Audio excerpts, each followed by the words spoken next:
Egyptians are mad, and you won't believe why.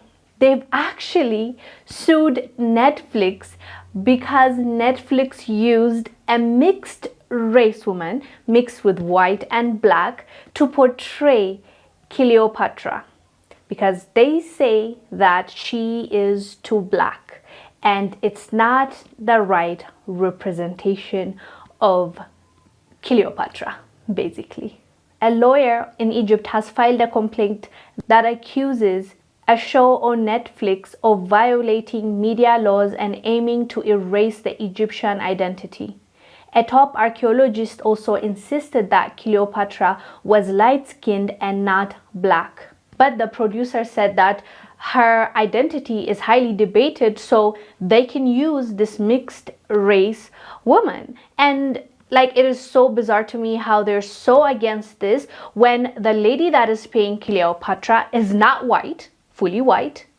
She's not fully black. So she is in between. Even the debate is that she's half African and half Greek. So even when it comes to, what people are arguing about, that is what they chose. They didn't even choose a fully black person. So the fact that Egyptians are so upset about this is honestly a little bit weird.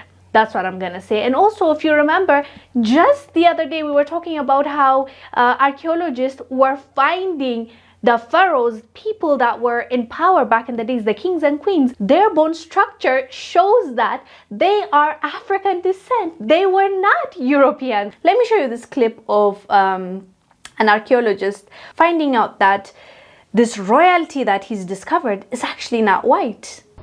But the CT scan has one more surprise for Alejandro: Shammai's ethnicity.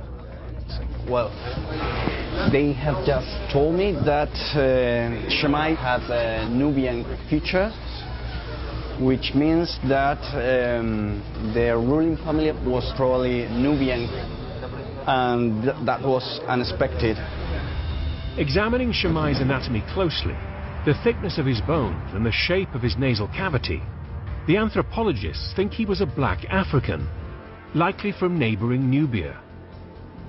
A huge revelation that challenges the prevailing image of the Egyptian ruling class. We always thought the ancient Egyptian elites were Mediterranean type, and in this sense, Shammai is representing the society of the frontier, in which different ethnic groups were mixed. At the end, it doesn't matter the color of your skin. Shammai was Egyptian. You saw the disappointment on his face, like when they told him the features of the face, it's more like a black person and not a Caucasian person. He seemed shocked. I don't know why they're fighting that. Of course, there are so many kinds of people in Egypt right now, in modern Egypt, but how can you try to erase a whole race and claim that they were never part of the Egyptian culture? It's just bizarre. Anyways, fam, let us know down below what your thoughts are about Egyptians getting upset by the Netflix show.